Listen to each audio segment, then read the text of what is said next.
राधे राधे दोस्तों, स्वागत है आप सभी का एक बार फिर से। दोस्तों, अगर आप अपनी लाइफ में कुछ नया सीखना चाहते हैं तो चैनल को सब्सक्राइब कर बेल आइकन को जरूर दबाएं। दोस्तों, ज्येष्ठ मास की कृष्ण पक्ष की एकादशी को अपरा एकादशी का व्रत रखा जाता है। शास्त्रों में इसे परम कल्याणकारी व्रत बताया गया है। इस व्रत को रखने से भगवान विष्णु माँ लक्ष्मी की कृपा से सभी कष्टों और दुखों से मुक्ति मिल जाती है। सभी मनोकामनाएं जल्द ही पूर्ण हो जाती हैं। शास्त्रों के अनुसार अपरा एकादशी का व्रत करने और इस दिन विधि विधान से भगवान लक्ष्मी नारायण का पूजन करने से अपार धन की प्राप्ति होती है और जीवन भर धन की कमी नहीं रहती। दोस्तों, इस बार अपरा एकादशी का व्रत 16 मई दिन सोमवार को रखा जाएगा। इस व्रत के बारे में भगवान श्री कृष्ण ने स्वयं धर्मराज युधिष्ठिर को बताया था कि इस व्रत को करने से बड़े पापों का नाश हो जाता है। जो भी व्यक्ति इस व्रत को करता है उसे अपार धन तो प्राप्त होता ही है, साथ ही संसार में यश भी मिलता है। दोस्तों, आज की इस वीडियो में हम आपको एकादशी के इस शुभ संयोग पर करने वाला एक बहुत ही आसान और असरकारक उपाय बताने जा रहे हैं।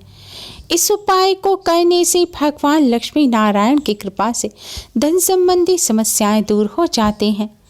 माँ लक्ष्मी की असीम कृपा प्राप्त होती है, जिससे घर में धन की कोई कमी नहीं रहती। घर में सुख समृद्धि बनी रहती है। भगवान लक्ष्मी नारायण की कृपा से जीवन में चली आ रही परेशानियां खत्म होती हैं और कष्टों से छुटकारा मिलता है। दोस्तों, यह उपाय आपको एकादशी की रात्रि को करना है, क्योंकि शास्त्रों में बताया गया है दिन की अपेक्षा एकादशी की रात्रि में की गई पूजा कई गुना अधिक पुण्य फलदायी होती है। इसलिए यह उपाय आप एकादशी पर संध्या काल के समय से रात में किसी भी समय अपनी श्रद्धानुसार कर सकते हैं। उपाय करने के लिए सबसे पहले स्नान कर स्वच्छ वस्त्र धारण करें।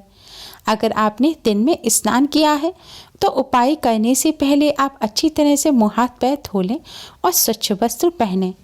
हो सके तो लाल या पीले रंग के वस्त्र पहनकर आप इस उपाय को करें। ध्यान रखें, काले या नीले रंग के कपड़े ना पहनें। अब दोस्तों, आप एक साबुत फूल वाली लौंग लें। जी हाँ दोस्तों, आपको इस बात का ध्यान रखना है कि लौंग साबुत होनी चाहिए, जिसमें फूल हो। टूटी हुई लौंग ना लें। और इस लौंग के साथ ही आप एक छोटी साबुत हरे रंग की इलायची ले लें। इलायची में भी आपको इस बात का ध्यान रखना है कि इलायची फटी हुई नहीं होनी चाहिए। आपको साबुत लौंग और इलायची लेनी है। अब आप इन्हें एक कटोरी में रख लें। अब अपने मंदिर के सामने आसन बिछाकर बैठ जाएं। अब आप भगवान श्री गणेश को प्रणाम करें, भगवान लक्ष्मी नारायण को प्रणाम करें। अब भगवान जी के सामने एक घी का दिया जलाएं और एक सुगंधित धूपबत्ती जलाएं। अगर आप संध्या काल पूजन के समय इस उपाय को कर रहे हैं तो पूजन के लिए जो आपने दिया जलाया है उसी दिए को जला रहने दें। उपाय करने के लिए आपको अलग से दिया जलाने की जरूरत नहीं है। दोस्तों, अब आप भगवान श्री हरि विष्णु माँ लक्ष्मी जी को हल्दी और कुमकुम से तिलक करें और भगवान जी को किसी फल मिष्ठान का भोग लगाएं।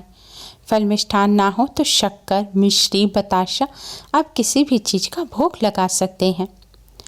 भोग लगाने के पश्चात दोस्तों, ये जो लौंग और इलायची हैं इन पर भी आप हल्दी और कुमकुम से तिलक करें। अब आप यह लौंग और इलायची दोनों उठाएं और भगवान जी के चरणों से लगाएं। इसके पश्चात इन्हें आप अपने दाहिने यानी कि राइट हैंड में रखकर मुट्ठी में दबा लें और फिर भगवान विष्णु जी के द्वादश मंत्र ओम नमो भगवते वासुदेवाय का 11 बार जाप करें। मंत्र है ओम नमो भगवते वासुदेवाय। मंत्र का जाप करने के पश्चात दोस्तों, अब आप माँ लक्ष्मी के इस मंत्र का जाप करें। मंत्र है ओम महालक्ष्मी नमः। मंत्र है ओम महालक्ष्मी नमः।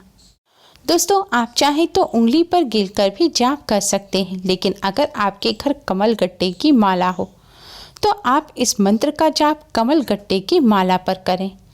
ऐसा करना अति शुभ रहता है। ऐसा करने से माँ लक्ष्मी अति शीघ्र ही प्रसन्न हो जाती हैं।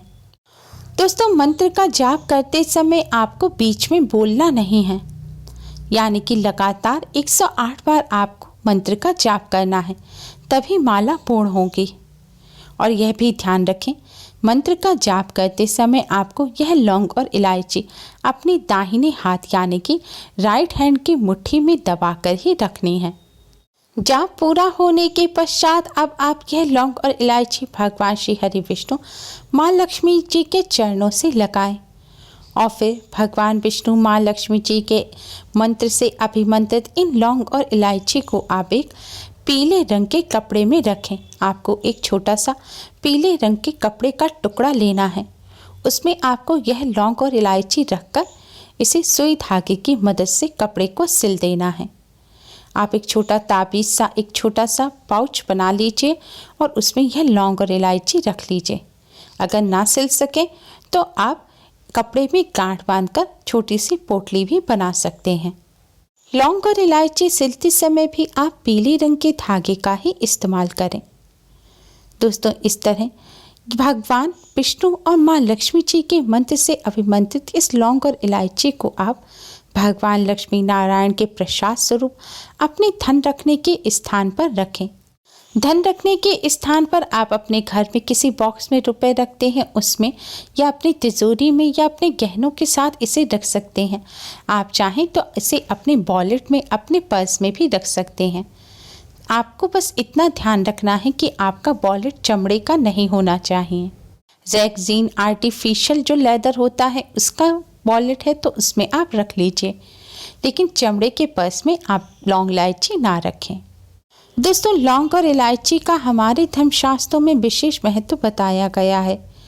लौंग को बहुत ही पवित्र माना जाता है, साथ ही इलायची माँ लक्ष्मी और भगवान श्री गणेश को अत्यधिक प्रिय है। इस तरह लौंग और इलायची को अभिमंत्रित कर धन रखने के स्थान पर रखने से भगवान लक्ष्मी नारायण की कृपा से धन संबंधी समस्याएं जल्द ही दूर हो जाती हैं। घर में फिजूल खर्ची होना बंद हो जाती है, जिससे घर में पैसा टिकने लगता है और धन की समस्या नहीं होती। धन आवक के नए मार्ग भी खुलते हैं, धन में बढ़ोतरी होती है, साथ ही घर में चली आ रही परेशानियां भी दूर होती हैं। कष्टों से छुटकारा मिलता है और घर में भगवान लक्ष्मी नारायण की कृपा से सुख समृद्धि बनी रहती है। दोस्तों, इस लौंग इलायची की पोटली को आपको अपने धन रखने के स्थान पे ही रखा रहने देना है और अब जब एकादशी आए तब उस दिन आप इसे निकालें और फिर से पूजन में रख इसे अभिमंत्रित करें और फिर से अपने धन रखने के स्थान पर रख लें। दोस्तों, हर माह भी 2 एकादशी आती हैं। आपको हर एकादशी पर अभिमंत्रित करने की ज़रूरत नहीं है। आप एक माह में किसी भी एक एकादशी पर इसे अभिमंत्रित कर सकते हैं। दोस्तों, इस उपाय को करने के साथ ही कुछ बातों का विशेष ध्यान रखें।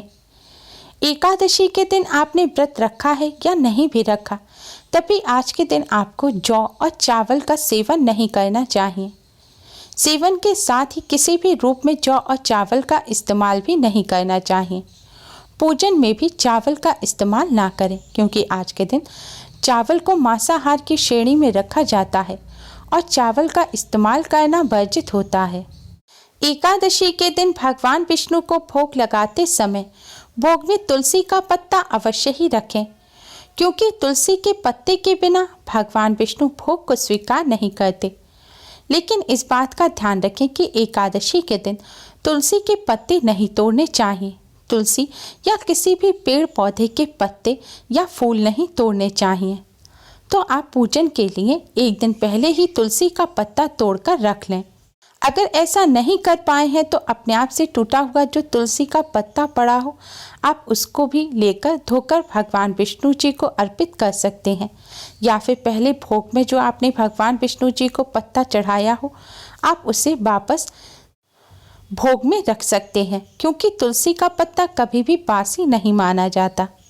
एकादशी के दिन इन बातों का विशेष ध्यान रखें। उम्मीद है आपको हमारी ये वीडियो पसंद आई होगी। प्लीज़ लाइक करें, हमारी इस वीडियो को अपने फ्रेंड्स और रिश्तेदारों में ज़्यादा से ज़्यादा शेयर करें, जिससे वह भी इसका लाभ उठा सकें। हमारी और भी वीडियोस के लिए हमारे चैनल को सब्सक्राइब करना ना भूलें। Thanks for watching. Radhe Radhe.